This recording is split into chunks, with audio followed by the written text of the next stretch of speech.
नमस्ते दोस्तों, आपका स्वागत है मंत्रा फॉर सक्सेस के YouTube चैनल पर। यहाँ हम आपके लिए लेकर आते हैं जीवन बदलने वाली कहानियां, सफलता के मंत्र और ऐसी अनमोल सीख जो आपके जीवन को नई दिशा दे सकती हैं। तो बने रहिए हमारे साथ और सफलता की इस यात्रा में शामिल हों। दोस्तों, किसी ने सच ही कहा है, इस दुनिया में कोई आपके हाथ से छीन सकता है, लेकिन आपके नसीब से कभी नहीं छीन सकता। आज की यह कहानी बेहद खास और ज्ञान से भरी है। मुझे पूरा विश्वास है कि आप इसे अंत तक सुनेंगे। असली अपने वो नहीं होते जो तस्वीरों में आपके साथ खड़े नजर आते हैं, बल्कि वो होते हैं जो मुश्किलों में आपका साथ देते हैं। हर इंसान का दिल अलग होता है, हर किसी का व्यवहार अलग होता है। आंखें सभी की एक जैसी होती हैं, लेकिन हर किसी की नजर का नजरिया अलग होता है। जिंदगी का सच लोग कहते हैं, जियो अपने हिसाब से, लेकिन सुबह होते ही दूसरों के हिसाब से जीने निकल पड़ते हैं। दिमाग कहता है जैसे वो तुम्हारे साथ करते हैं वैसा ही करो, लेकिन दिल पूछता है अगर हम भी वैसे ही हो गए तो फिर हम और वो में अंतर ही क्या रह जाएगा। वक्त का खेल। जब नया मुकाम मिलता है तो वक्त बदल जाता है, लोग बदल जाते हैं, रिश्तों के रंग बदल जाते हैं। कभी अपना कहने वाले, कभी पराया बन जाते हैं। पुराने समय की बात है। एक महान विद्वान ब्राह्मण थे जिसका नाम आचार्य त्रिपाठी था। आचार्य के परिवार में सिर्फ वह, उनकी पत्नी और उनका एक छोटा बेटा था। आचार्य का अधिकांश समय अध्ययन और लेखन में ही व्यतीत होता था। उन्होंने कई महत्वपूर्ण पुस्तकें और ग्रंथों की रचना की थी, परंतु अपने लेखन और ज्ञान में इतने व्यस्त रहते थे कि अपने इकलौते पुत्र अर्पण पर ध्यान देने का समय ही नहीं मिल पाता था। एक दिन आचार्य की पत्नी ने उनसे कहा, क्या आपको अपने इकलौते पुत्र से कोई प्रेम ममता है या नहीं? पूरे दिन आप बस अध्ययन और लेखन में ही व्यस्त रहते हैं। आचार्य ने उत्तर दिया, मेरे पास इन भावनाओं के लिए समय कहाँ है। आचार्य जी विद्वानों के बीच बहुत प्रतिष्ठित थे और राजा के दरबार में भी उनका बहुत सम्मान था। राजा ने कई बार उन्हें अपने दरबार में सलाहकार बनने के लिए अनुरोध किया था, लेकिन आचार्य हमेशा यह कहकर इनकार कर देते, महाराज, आपकी सेवा में आने पर मुझे आपकी चापलूसी करनी पड़ेगी, जो मैं नहीं कर सकता। दूसरी तरफ उनका पुत्र अर्पण अपनी मां की अत्यधिक लाड़ प्यार में बिगड़ गया था। वह पाठशाला जाने की बजाय आवारा लड़कों के साथ समय बिताने लगा। आचार्य जी अपने लेखन और अध्ययन में इतने व्यस्त रहते थे कि उन्हें अपने पुत्र की हरकतों का पता ही नहीं चलता था। अर्पण ने जुआ खेलना शुरू कर दिया और समय के साथ मदिरापान भी करने लगा। उसकी संगत कुछ चोर उचक्कों के जैसे युवकों के साथ हो गई थी। एक दिन अर्पण अपने चोर दोस्तों के साथ मंदिर में चोरी करने के लिए गया। जब वे तीनों मंदिर में चोरी कर रहे थे, तभी एक पहरेदार ने उन्हें पकड़ लिया और राजा के पास ले गया। पहरेदार ने कहा, महाराज, ये लड़के मंदिर में चोरी करते हुए पकड़े गए हैं और इनमें से एक आचार्य जी का पुत्र अर्पण है। यह सुनकर राजा भी अचंभित रह गए कि ज्ञान और धर्म का उपदेश देने वाले आचार्य का पुत्र चोरी में लिप्त है। राजा ने तुरंत एक सैनिक को आचार्य जी के घर पर सूचना देने के लिए भेजा। सैनिक ने जाकर कहा, आचार्य जी, आपका बेटा राजमहल में है, उसे मंदिर में चोरी करते हुए पकड़ा गया है। यह सुनकर आचार्य जी ने कहा, ओह, ये क्या? मेरे मुंह पर कालिख पोत दी गई। अब मैं किसी को क्या मुंह दिखाऊंगा? उनकी पत्नी ने कहा, महाराज आपका बहुत सम्मान करते हैं, आप चाहें तो उसे माफी मिल सकती है। आचार्य जी ने उत्तर दिया, नहीं, मैं एक अपराधी की सिफारिश नहीं करूंगा, यह भी एक अपराध है। उनकी पत्नी ने धमकी दी, अगर आप राजा के पास नहीं जाएंगे तो मैं अपनी जान दे दूंगी। इस प्रकार आचार्य जी ने अपने सिद्धांतों के आगे झुकने से इनकार कर दिया और यही उनके व्यक्तित्व की महानता को दर्शाता है। आचार्य ने भारी मन से कहा, ओह, तुम्हारी इस जिद की वजह से मुझे राजा के पास जाना ही पड़ेगा। पत्नी की बात मानकर अनिच्छा के बावजूद वे राजमहल पहुंचे। दरबार में उन्होंने राजा से निवेदन किया, राजन, मेरा पुत्र अभी नाबालिग है, उसे क्षमा कर दीजिए। राजा ने गंभीरता से जवाब दिया, यदि ऐसी बात है तो आपको राज दरबार में सभी के सामने मुझसे सार्वजनिक रूप से माफी मांगनी होगी, तभी मैं आपके बेटे को माफ कर सकता हूँ। आचार्य ने सिर झुकाकर कहा, ठीक है राजन, मैं भरे दरबार में आपसे अपने बेटे के लिए क्षमा याचना करता हूँ। आचार्य की इस विनती पर राजा ने उनके बेटे को इस शर्त पर माफ कर दिया कि भविष्य में वह कोई अपराध नहीं करेगा। परंतु इस घटना के बाद आचार्य जी की प्रतिष्ठा में धक्का लग गया। वे जहां भी जाते लोग कहते, आचार्य का बेटा चोर और उचक्का है। यह सब सुनकर आचार्य जी को बहुत दुख होता। इस अपमान और बेइज्जती के चलते आचार्य जी अब बीमार रहने लगे। उनके स्वास्थ्य पर इसका गहरा असर पड़ा। बेटा तो घर आ गया, लेकिन चोरी की उसकी आदत गई नहीं। उसने आचार्य जी की किताबें उठाकर बेचना शुरू कर दिया। एक दिन आचार्य जी ने पूछा, मेरी पुस्तकें कहाँ गई? पिताजी, मैंने घर का कूड़ा करकट साफ कर दिया। आचार्य क्रोधित होकर बोले, अरे निकम्मे, तूने मेरा सर्वनाश कर दिया। बेटा उग्र स्वर में बोला, आप तो हमेशा मुझे कोसते ही रहते हैं। मुझे लगा वह किताबें किसी काम की नहीं, इसलिए मैंने उन्हें बेच दिया। आचार्य जी ने उसे ज्यादा कुछ नहीं कहा। समय बीतने के साथ साथ आचार्य की बीमारी और गंभीर होती गई। वे चिंतित थे कि उनके बाद उनकी पत्नी और आवारा बेटे का क्या होगा। वे बीमार थे, फिर भी एक महत्वपूर्ण ग्रंथ की रचना कर रहे थे। वे सोचते, मैं यह ग्रंथ पूरा करके ही मरूंगा। बीमारी के बावजूद वे दिन रात लिखते रहे और एक दिन उनका यह ग्रंथ पूरा हो गया। उन्होंने सोचा, मेरा ग्रंथ तो पूरा हो गया है, लगता है मेरे जीवन के दिन भी पूरे हो गए हैं। उस दिन उन्होंने अपने बेटे को पास बुलाया और कहा, बेटा, अभी भी समय है, तुम संभल सकते हो, अपने आप को काबिल बना सकते हो। उन्होंने अपना लिखा हुआ ग्रंथ बेटे को देते हुए कहा, बेटा, तुम्हारी बर्बादी मेरी ही लापरवाही का नतीजा है। यह अमूल्य ग्रंथ संभाल कर रखो, तुम्हें देने के लिए मेरे पास कुछ और नहीं है। अर्पण ने वह ग्रंथ की पोथी अपने पास रखी, परंतु मन ही मन वह सोच रहा था, मैं इस पोथी का क्या करूंगा, मुझे पढ़ना लिखना तो आता ही नहीं। अगर पिताजी कुछ पैसे देते तो बात भी थी। अगले दिन सुबह आचार्य का देहांत हो गया। उनकी मृत्यु के बाद उनके परिवार पर मानो दुखों का पहाड़ टूट पड़ा था। परंतु अर्पण को इस बात की कोई चिंता नहीं थी। वह तो अपने पिताजी के सामान में धन की तलाश करने लगा। पिताजी ने मेरे लिए एक कोड़ी भी नहीं छोड़ी। अर्पण निराश होकर बैठ गया। कुछ समय और बीता तो माँ बेटे की हालत इतनी खराब हो गई कि खाने के भी लाले पड़ने लगे। एक दिन माँ ने तंग आकर बेटे से कहा, बेटा, कुछ काम धंधा करके लाओ, नहीं तो हम भूखे मर जाएंगे। अर्पण ने उदास मन से जवाब दिया, माँ, मुझ जैसे अनपढ़ और बदनाम को कौन काम देगा? यह सुनकर माँ ने सोचा, क्यों ना मैं राजा के पास जाऊं? मेरे पति का राजा बहुत सम्मान करते थे, शायद वह हमारी मदद कर दे। यह सोचकर वह राज दरबार पहुंची और राजा से गुहार लगाई। महाराज, हम भूखे मर रहे हैं, हमारी मदद कीजिए। राजा ने कड़क स्वर में कहा, क्या मदद? तुम्हारे पति को मैंने बहुत बार सलाहकार बनने के लिए अनुरोध किया था, लेकिन आचार्य हमेशा यह कहकर इनकार कर देते कि महाराज, आपकी सेवा में आने पर मुझे आपकी चापलूसी करनी पड़ेगी, जो मैं नहीं कर सकता। राजा ने कहा, तुम्हारा बेटा अब कमाने लायक है, मैं तुम्हारी कोई मदद नहीं कर सकता। निराश होकर माँ घर लौट आई। घर पहुंचकर अर्पण ने माँ को अपने पिता की दी हुई पोथी दिखाते हुए पूछा, माँ, पिताजी ने यह पोथी मुझे क्यों दी? माँ ने दुखी स्वर में कहा, बेटा, ये तेरे पिता की ज्ञान की आखिरी निशानी है। अर्पण ने उस पोथी को पढ़ने की कोशिश की, पर वह उसके लिए काला अक्षर भैंस बराबर थी। कुछ सोचकर वह अपने पड़ोस के रामू काका के पास गया और बोला, रामू काका, आप तो पढ़े लिखे हैं, क्या आप मुझे इस पोथी का मतलब बता सकते हैं? रामू काका ने पोथी खोलकर देखा और बोले, इसमें तो बहुत कठिन श्लोक लिखे हैं, इनका अर्थ तो कोई महापंडित ही बता सकता है। अर्पण निराश होकर वापस लौट आया।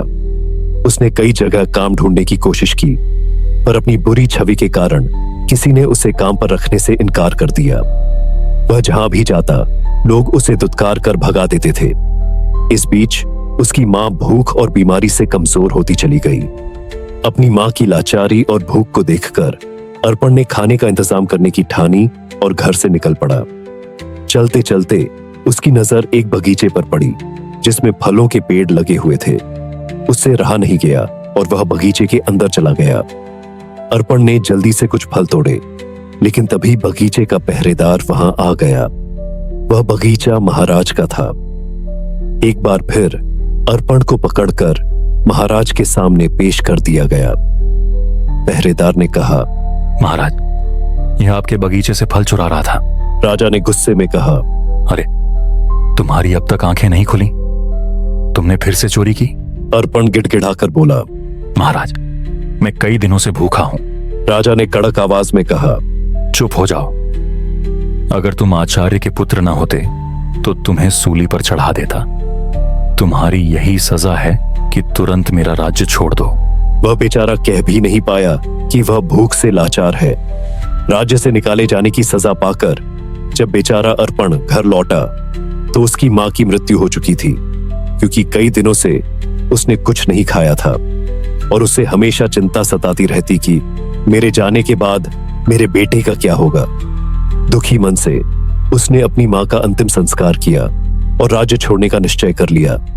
अर्पण ने अपने पिता की दी हुई पोथी को संभालकर एक थैले में डाला और राज्य छोड़कर चल दिया। दोस्तों, जिंदगी के एहसास बदल जाते हैं। जब कोई हाथ और साथ दोनों ही छोड़ देता है, तब कुदरत कोई ना कोई उंगली पकड़ने वाला भेज देती है। मुस्कुराकर चलते रहिए, मुंह पर कड़वा बोलने वाले कभी धोखा नहीं देते। डरना तो मीठा बोलने वालों से चाहिए, जो दिल में नफरत पालते हैं और समय के साथ बदल जाते हैं। नामुमकिन कुछ भी नहीं है। हम वह सब कर सकते हैं जो हम सोच सकते हैं, और वह सब सोच सकते हैं जो हमने कभी नहीं सोचा। सब कुछ संभव है। हर कोई कहता है कि ईश्वर नजर नहीं आता। सच तो यह है कि जब संकट में कोई साथ नहीं देता तो वही नजर आता है। सहारे इंसान को खोखला कर देते हैं और उम्मीदें कमजोर कर देती हैं। अपनी ताकत के बल पर जीना शुरू कीजिए। आपका खुद से अच्छा साथी और हमदर्द कोई और नहीं हो सकता। यकीन जानिए, अगर आप हारना सीख लेंगे तो जीत रोती पीटती आपके पास चली ही आएगी। वक्त आपका है, चाहो तो सोना बना लो, चाहो तो सोने में गुजार दो। अगर आप जानते हैं कि आप वाकई में सही हैं, तो लोगों को जो चाहे कहने दो। फिर पीठ पीछे आपकी बात चले भी तो घबराना मत, क्योंकि बात उन्हीं की होती है जिनमें कोई बात होती। बढ़ते रहो कदम बस मंजिल की ओर। कुछ मिले न मिले, तजुर्बा तो नया होगा। भूमि पर फल के लिए श्रम सबको करना पड़ता है। परमात्मा सिर्फ लकीरें देता है, उसमें रंग हमको भरना पड़ता है। अर्पण चलते चलते एक घने जंगल में पहुंचा और सोचा, यही फूल फल खाकर गुजारा करूंगा। वह एक पेड़ के नीचे बैठ गया और अपने पिता की पोथी को खोलकर फिर से पढ़ने की कोशिश करने लगा। शायद इसमें छिपे ज्ञान से मेरे दुखों का अंत हो जाए। बेचैनी में वह पोथी के पन्ने पलट रहा, लेकिन उसे कुछ समझ नहीं आ रहा था। उसने सोचा, काश मैं पढ़ पाता। पिताजी ने मरते वक्त कहा था कि यह ग्रंथ अमूल्य है। अचानक हवा का एक तेज झोंका आया और पोथी में से कुछ पन्ने उड़ गए। अर्पण ने उन पन्नों को पकड़ने की कोशिश की, पर वह असफल रहा। वह सोचने लगा, पता नहीं कितने पन्ने उड़ गए हैं। उसने पोथी को वापस बंद किया और आराम करने के लिए पेड़ के नीचे सो गया। उसी जंगल में एक युवराज शिकार खेलने के लिए भटक रहा था। हवा में उड़ता हुआ पोथी का एक पन्ना उसके हाथ लग गया। उसने उसे देखा और पढ़ने लगा। किसी ने सुंदर हस्तलिपि में संस्कृत का श्लोक लिखा है, किंतु मैं संस्कृत नहीं जानता। कुछ सोचकर युवराज ने वह पन्ना अपनी जेब में रख लिया और शिकार की तलाश में आगे बढ़ गया। तभी उसकी नजर एक हिरण पर पड़ी और वह उसका पीछा करने लगा। हिरण अपनी जान बचाने के लिए एक प्राचीन मंदिर की दिशा में भागा और युवराज उस प्राचीन मंदिर में दाखिल हो गया। जंगल के बीच में यह एक प्राचीन मंदिर था, जहां कुछ वनवासी पूजा कर रहे थे। उनका पुजारी कह रहा था, भाइयों, देवी को प्रसन्न करने के लिए हमें नौजवान युवक की बलि देनी होगी। तभी युवराज ने मंदिर में प्रवेश किया। वनवासियों ने उसे देखा और बोले, पुजारी जी, संयोग की बात है, युवक भी आ गया, क्यों ना इसी की बलि दे दी जाए। यह सुनकर युवराज सोच में पड़ गया। अगर मैंने इन्हें अपना असली परिचय दे दिया तो ये मुझे अवश्य ही बलि पर चढ़ा देंगे, क्योंकि ये शत्रु देश के राजा के हैं। वनवासियों ने युवराज को रस्सी से बांध दिया। तब युवराज ने कहा, पुजारी जी, मैं एक नीच कुल की संतान हूं। मेरी बलि देने से देवी अपवित्र हो जाएंगी। पुजारी ने हंसते हुए सख्त स्वर में कहा, अरे देवी को बलि चाहिए, उन्हें ऊंच नीच से कोई मतलब नहीं है। युवराज अपने जीवन से निराश हो गया और सोचने लगा, झूठ बोलकर भी मैं अपने प्राण नहीं बचा पा रहा हूं। जब उसे बलि के लिए लाया गया तो उसने कहा, भाइयों, बलि पर चढ़ाने से पहले मैं अपनी एक अंतिम इच्छा पूरी करना चाहता हूं। मेरी जेब में एक भोजपत्र है, क्या कोई उसे पढ़कर उसका अर्थ बता सकता है? मेरी यही अंतिम इच्छा है। पुजारी ने कहा, अवश्य लाओ, मैं तुम्हें उसका अर्थ बताता हूं।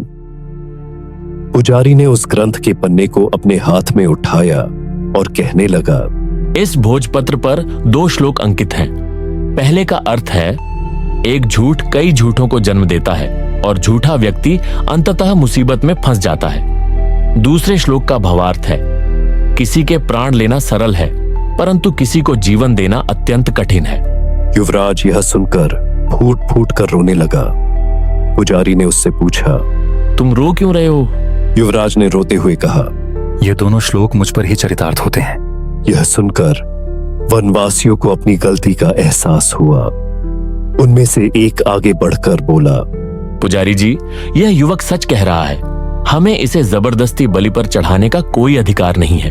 तब वनवासियों ने युवराज को मुक्त कर दिया। पुजारी ने कहा, जाओ नौजवान, इस श्लोक ने हमारी आंखें खोल दी हैं। हम आज के बाद देवी को किसी जीव की बलि नहीं चढ़ाएंगे। युवराज, जिसका नाम यश था, उसने उनका धन्यवाद किया और महल की ओर चल दिया। लौटते समय वह विचारों में खोया हुआ था और सोच रहा था, यह भोजपत्र कितना अनमोल है। इन्होंने मेरे प्राण बचाए। हो सकता है ऐसे सुंदर उपदेशों वाले और भी पन्ने हों। महल वापस पहुंचकर युवराज ने अपने पिता के चरणों में प्रणाम किया और कहा, पिताजी, आपने मुझे शिकार खेलकर जीवों की हत्या करने से मना किया था। मैंने आपसे झूठ बोलकर शिकार खेलने गया था और मुसीबत में फंस गया, परंतु इन श्लोकों ने मेरे प्राण बचा लिए। फिर युवराज ने राजा रुद्र प्रताप को अपनी आपबीती सुनाई। उसने कहा, ऐसे श्लोक जो दूसरों को अहिंसा की शिक्षा देते हैं और जिन्होंने मेरे प्राण बचाए, मेरे लिए हजारों मोहरों के बराबर हैं। पिताजी, इस भोजपत्र पर पन्नों की संख्या 3 लिखी है। यह किसी अनमोल पोथी का हिस्सा है। राजा रुद्र प्रताप ने यह सुनकर अपने कुछ सैनिकों को बुलाया और उन्हें भोजपत्र दिखाते हुए आदेश दिया, जो भी ऐसे श्लोकों से सजे भोजपत्र खोज कर लाएगा, उसे ऊंचा पद और पुरस्कार भी दिया जाएगा। दूसरी ओर आचार्य जी का बेटा अर्पण महीनों जंगलों में भटकता रहा। भटकते भटकते वह राजा रुद्र प्रताप के राज्य में आ पहुंचा। नगर में आकर भी उसने कई लोगों से सहायता मांगी, परंतु हर कोई उसे दुत्कार कर भगा देता था, क्योंकि इतने दिनों से भटकते भटकते अर्पण एक भिखारी जैसा दिखने लगा था।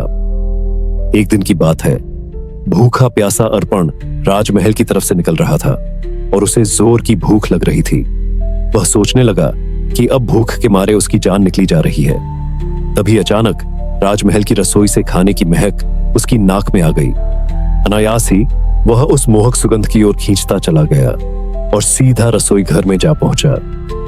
वहां जाकर उसने रसोइये से कहा, भाई, मुझे 2 रोटी दे दो, बहुत भूखा हूं। रसोइये ने उसे दुत्कारते हुए कहा, जा भाग यहां से।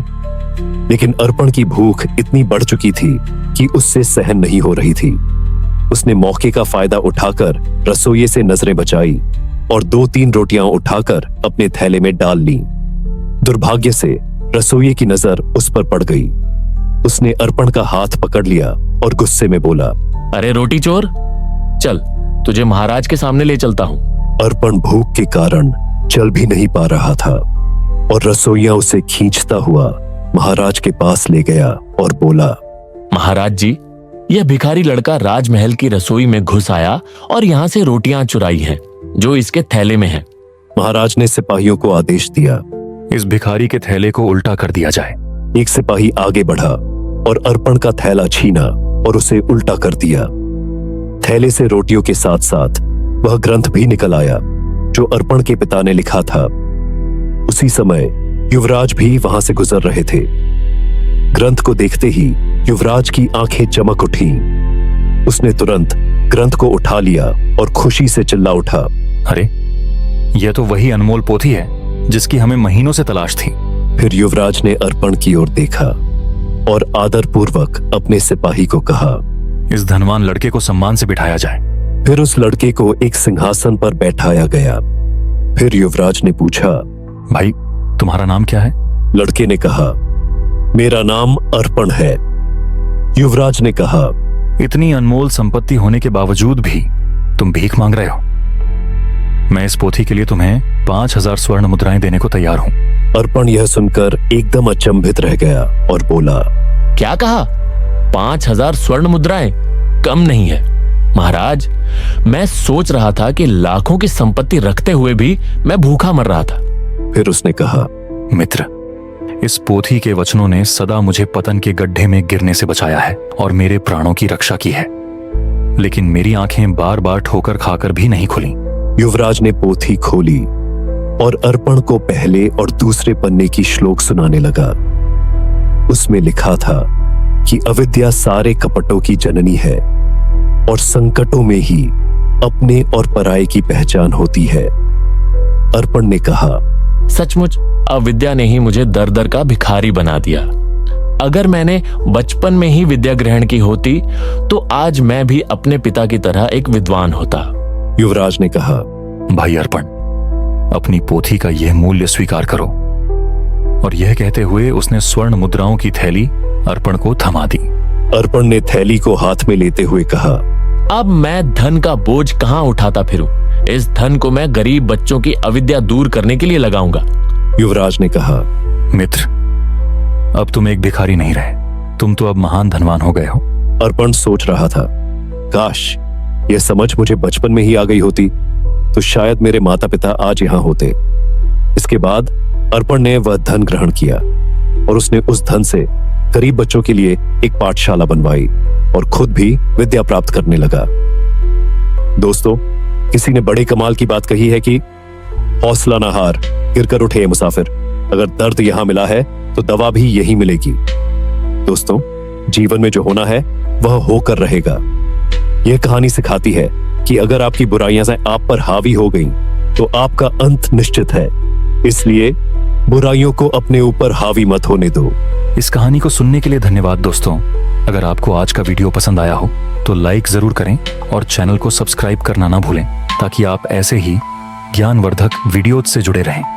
अपनी राय कमेंट में जरूर बताइए। जीवन में सफलता पाने के लिए हमेशा आगे बढ़ते रहिए, क्योंकि आपका हर कदम सफलता की ओर एक नया कदम है।